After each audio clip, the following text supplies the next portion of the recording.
Good afternoon. Before I bring John up to answer a few of your questions, I wanted to run you all briefly through a TikTok of some of the events of the last few hours, starting as you know from our earlier statement that at 10:35 p.m.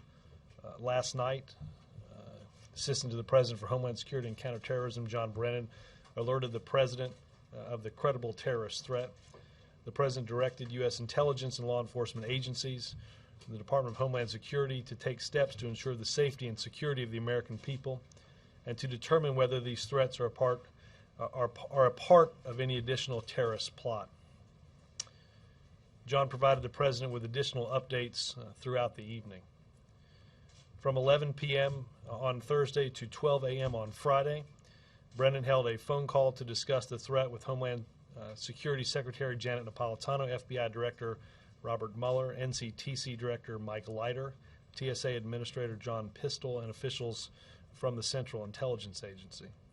At 1 a.m. on Friday, Brennan and Senior Director Nicholas Rasmussen of the National Security Staff held a secure video teleconference to discuss the threat with officials from across the intelligence community, including NSA, CIA, TSA, NCTC, and FBI, as well as the FAA, the State Department, the Department of Homeland Security, Northern Command, the Coast Guard, and other White House officials. At 5:15 a.m., Brennan held a phone call with British Deputy Security Advisor, Ali Robbins, to receive an update on the suspicious package identified in the East Midlands of the United Kingdom. Brennan Robbins held a second call at 7:30 a.m. on the same topic. At 8 a.m., John held a secure video teleconference to discuss the threat with officials from NCTC, CIA, DOD, FBI, TSA, CBP, NSA, DHS, and FAA. At 9:15, John held a phone call to discuss the threat with President Saleh of Yemen.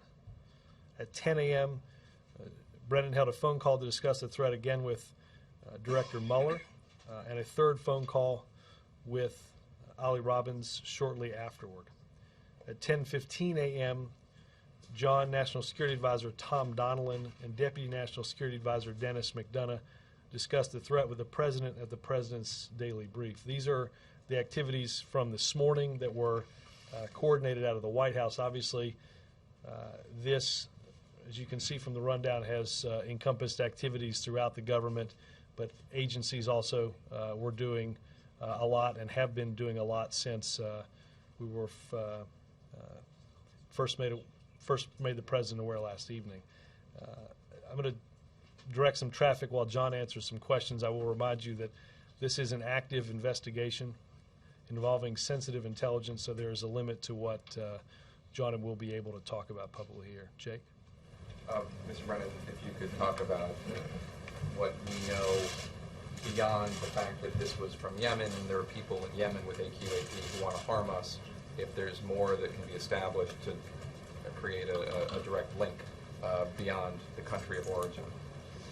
I think, as Robert said, this is an active and ongoing investigation. We're working very closely with our partners in Yemen and the United Arab Emirates, as well as in the United Kingdom and other countries as well.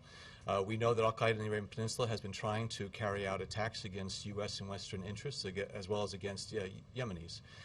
So as we continue with this investigation, we are trying to understand who is behind it, the responsibility, and make sure that we understand the scope of the threat that we might face. We've identified these two packages right now. They have been isolated, and they have been made inert. So therefore, what we're trying to do now is to make sure that we are able to address any other threats that might be out there. Quick follow-up. You said you've identified 2. What about reports that there are up to 15 packages out there that you're looking for? Is that possible? What we are doing is making sure that we take a close look at other packages that might also have some type of materials in them of concern. Both of these packages that we've identified to date originated in Yemen, and so I think it is very prudent for us to make sure that other packages that might be coming in similar routes or from Yemen as well are looked at very carefully, and that's what we're doing right now. But there are only 2 packages right now that have materials of concern. The President described this as a credible terrorist threat against the United States. Can you say whether this was actually an attempted terrorist attack or some sort of practice run for something down the line? I think, as the President noted, it does appear that there were explosive materials in both of these packages, that they were in a form that was designed to try to carry out some type of attack. The forensic analysis is underway. We are relying heavily and working closely with our partners in this regard. But clearly, from the initial observations, the initial analysis that's done, that the materials that were found and the device that was uncovered was intended to do harm. Could do harm. Do you have any sense on the extent of the harm or the extent of the damage that could have been done by this? And secondly, are you looking into the possibility that al-Awlaki was involved in this? I don't want to speculate at this point in terms of what the damage could be from the devices, the explosive material that we have found. That's the analysis that's underway. It's still at the very early stage of that analysis. We're working, as I said, closely with our partners. Clearly, what we are doing is looking at all individuals that we think might be involved in this. Al-Qaeda in the Arabian Peninsula has been rather open in its venom toward the United States, toward Western interests. There are a number of individuals there that we're very concerned about, so we're looking at all possibilities. When I had my conversation with President Saleh this morning, he did pledge the full cooperation of the Yemeni government. We are working closely with them, and we are going to get to the bottom of this plot. Did al-Awlaki's name come up? Is he considered a top suspect? Anybody who's associated with al-Qaeda in the Arabian Peninsula is a subject of concern. Do you have a sense of the quantity of the explosive, even if your analysis hasn't determined the quality of it yet? We have had some preliminary discussions with our partners. I don't want to go into the details about the quantity or the exact types of materials because I think this is still preliminary, and I wouldn't want to say something that was going to be then corrected in the future. Are there any suspects? Go ahead. Prior to learning about the plot, was the intelligence community aware of this option as a possibility, using cargo planes with packages to attack? I think over the years, al-Qaeda has demonstrated that it is focused intently on the aviation sector. A lot of its plots have focused on trying to carry out attacks against aircraft, using aircraft also as potential missiles, as we well know.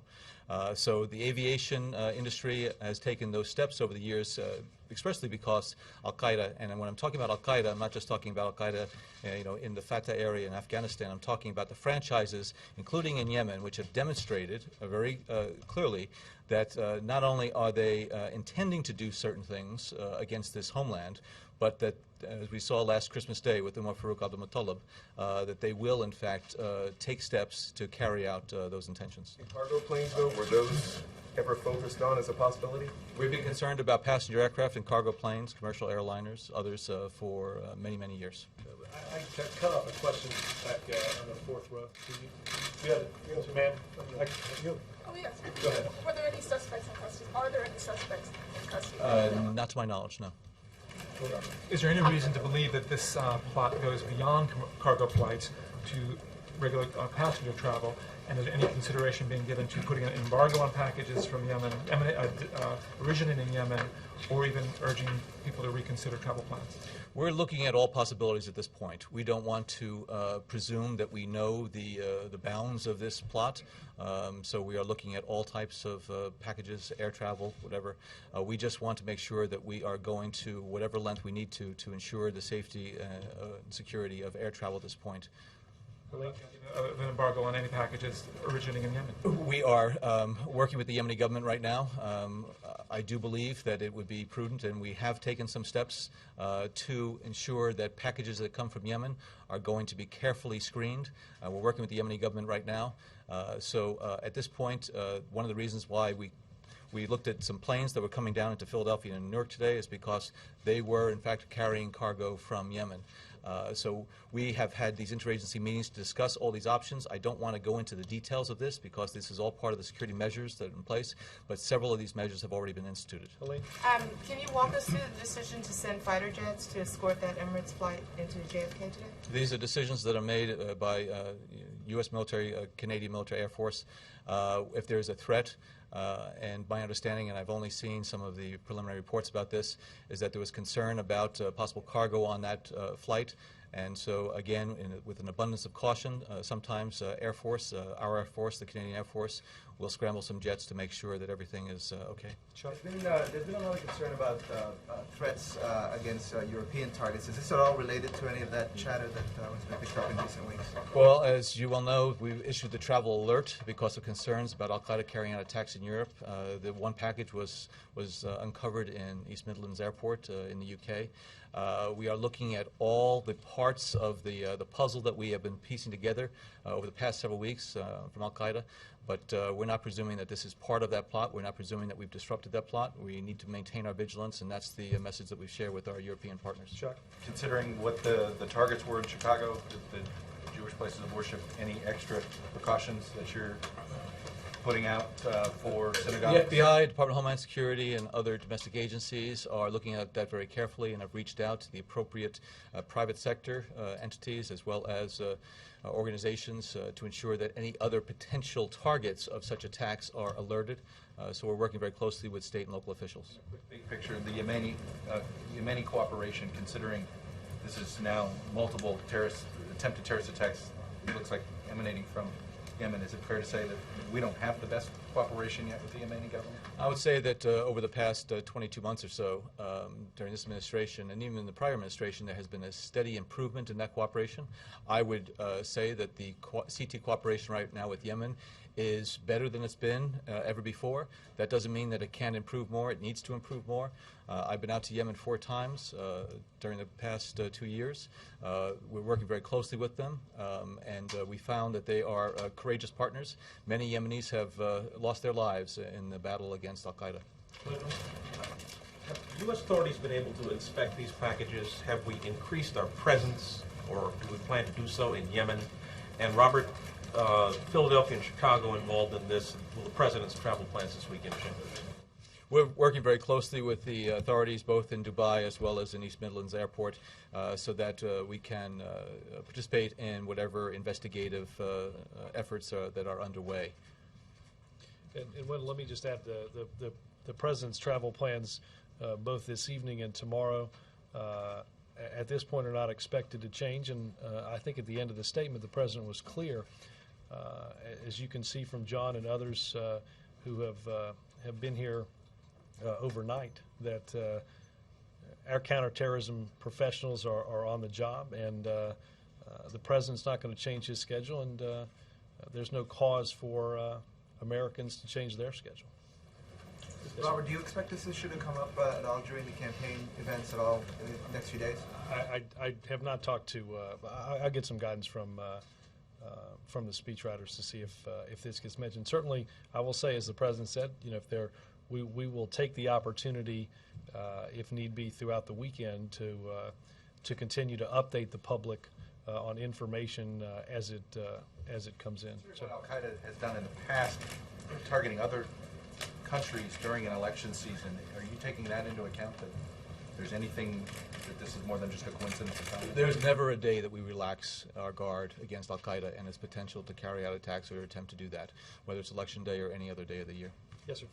I wonder, Mr. Brennan, if you can back that TikTok up just a little bit. What did you know at the time when you briefed the president last night? And were these packages just discovered through random screenings, or was there something that tipped you off to the track? Well, I knew enough last night to be able to brief the president, number one. Number two, I think the American people should feel particularly good that since 9/11, the U.S. government has built up a very, very capable and robust intelligence, law enforcement, homeland security system. And as a result of the strength of that system, information became available that we were able to act upon very quickly, and that we were able to locate these packages. So I'm not going to go into the details about how we became aware of it, but the redundant layers of security, the tremendous work of the counterterrorism professionals, law enforcement, homeland security, intelligence was the reason why we were able to succeed. Just follow up on that. You're saying then that you were aware of this plot not because of the packages, but because of something else. I'm saying that, whenever you pull a string, there's a reason why you start to pull that string. And we had a reason to pull it. And as a result of what we were able to uncover in East Midlands Airport with the very strong cooperation of British authorities, we were able to also then take additional steps. And that's why those prudent measures were taken today to ensure that we were able to identify any other packages that might be out there of concern. Follow up on that. Were you able to, did you direct the authorities in the East Midlands to look for this package? We were working very closely with our British partners to locate, identify, and isolate that package. To be clear, sir, which of the two packages was found first? Was it Dubai and that led you to East Midlands, or was there any connection? The first one that was found was East Midlands. So did that lead you to Dubai then? The first one we found was East Midlands. Christy? John, the other packages that are being looked at, were they also addressed to destinations in Chicago or also to Jewish organizations? There were two packages, as I said, that we identified, one in Dubai and one in East Midlands. Both of them were addressed to synagogues in Chicago. And can you say if any of the other packages that you're looking at now are also addressed to Chicago? With all the mail that goes through the system, I'm not going to say that there isn't something. But again, the only two packages that we've been able to identify of concern are the one in Dubai and one in East Midlands. All the other efforts that we have underway is to see whether or not there's something else out there of concern that we can similarly isolate. Were either of the Chicago synagogues the one next to the president's house where I believe he will be staying this weekend? No. Josh? Mr. Brennan, can you just clarify, so you found the first package after the president was briefed on this issue last night, is that correct? Yes, from a sequencing standpoint, yes. And is it your belief that the institutions in Chicago were the targets of the attack and not, say, the cargo flights? Because you made some reference to the security of cargo flights and so forth. The intent was to injure people at these institutions? It is less than 24 hours since we first started to look at this very intensively, and so it's still the very early stage of the investigation and the analysis as far as the intended target, the impact of the explosives, how it could have been used, and I don't want to speculate at this point at this time. Yes, sir. Can you just give us any more detail on just the size of these packages? Are these letter bombs? Are they large boxes? And is it your belief that they were designed perhaps to explode when opened?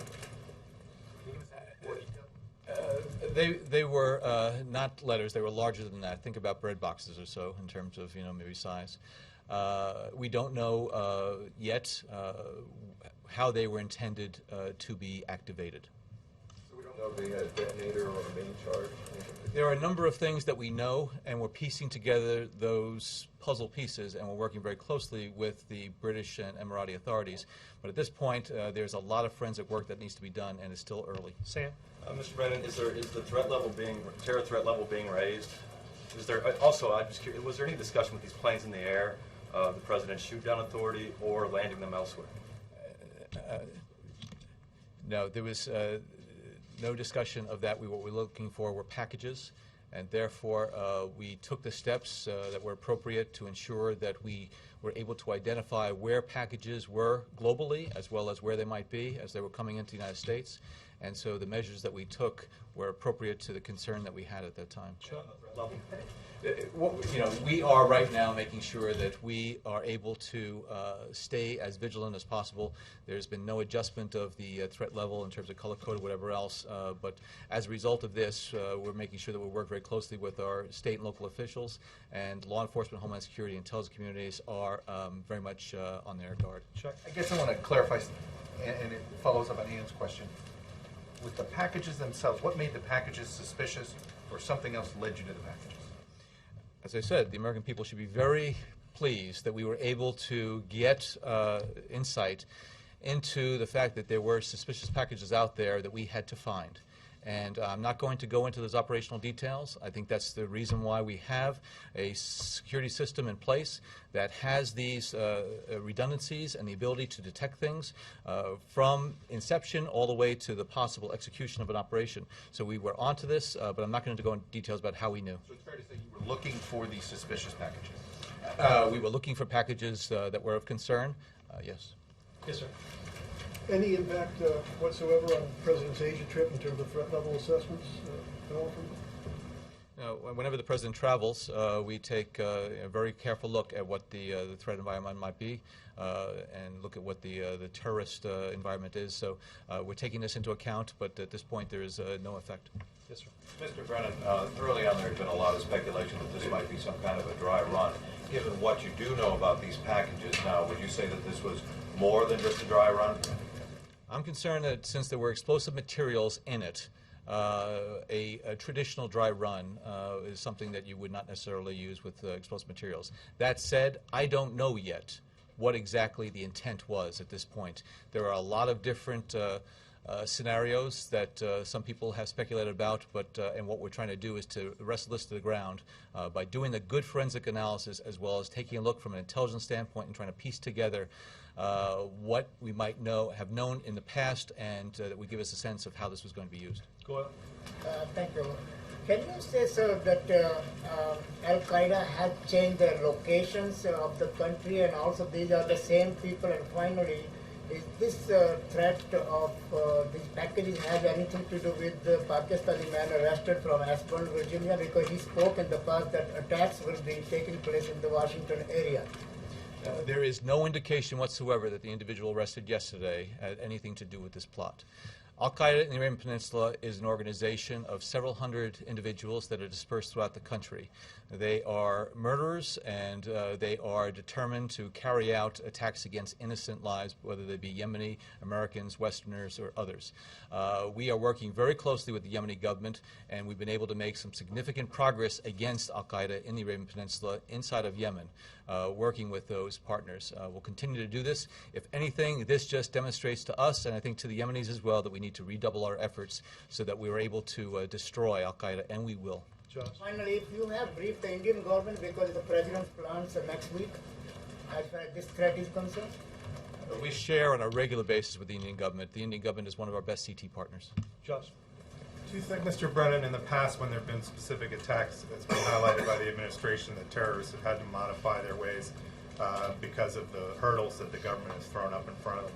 Do you think that's the case that we saw here, that the use of cargo planes instead of passenger planes reflect the intense scrutiny that cargo passenger aircraft have gotten in the last year or so since they've come under being used as a vehicle for attacks? Absolutely. The al-Qada organization has tried to adapt to all of the obstacles and hurdles that we put in front of it, and that's why we have to remain very agile.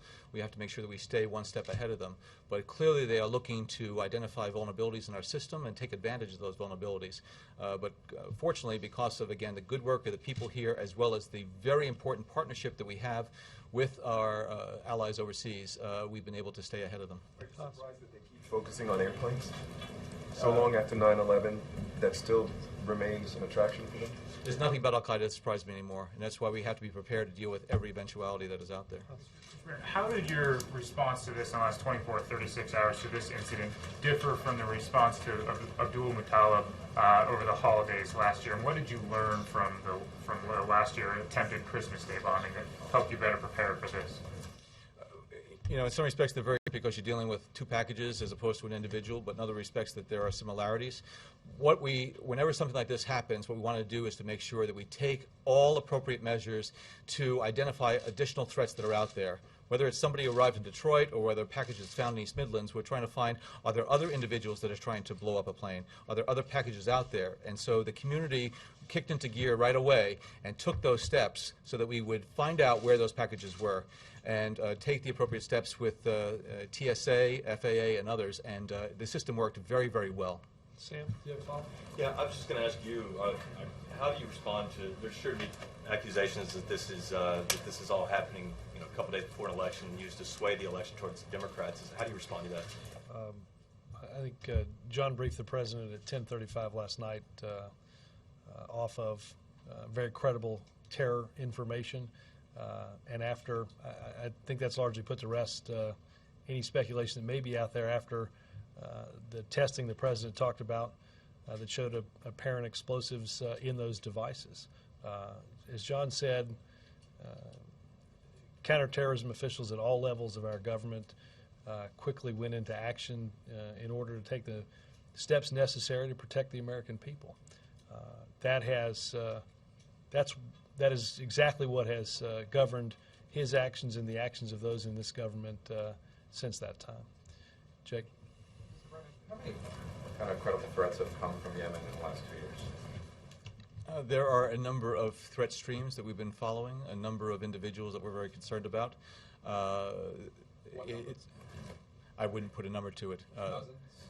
We know of under 10. How many? Well, it's a question about whether or not there's reports of a threat that may be separate from other reporting. Is it part of the same threat stream? Sometimes we're concerned that al-Qaeda is trying to carry out some type of attack, so we might have dozens upon dozens of reports related to that one attack. So over the past year, the intelligence community, the counterterrorism community, has been kept very busy with reports about al-Qaeda in the Arabian Peninsula trying to carry out attacks in Yemen, in that region, as well as against the United States. Is it fair to call AQAP the primary terrorist threat to the United States? I think my concern is outside of the Afghan-Pakistan area where the al-Qaeda core and the senior leadership reside.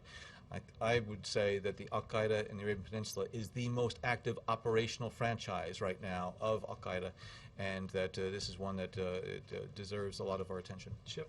Any concerns, Robert, that the president's going to be having a rah-rah rally tonight while all the cable channels and local news stations and everybody else is going to be airing this terrorism scare? No, again, Chip, I think the president was quite clear on this, that we are taking this threat very seriously. At the same time, he is not, and I don't think the American people should, have any reason to change the way they go about their lives or change their schedule. I will say this, that we are, regardless of whatever season we're in, our commitment, Democrat and Republican, to keep this country safe will not waver. Will he talk about this tonight?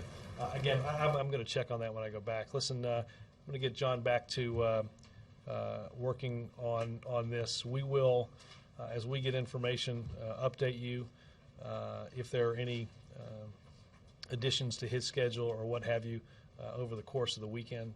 Stay in touch, and we'll let you know as we get more information. Thank you all. Thank you. Thank you, Mr. Brennan.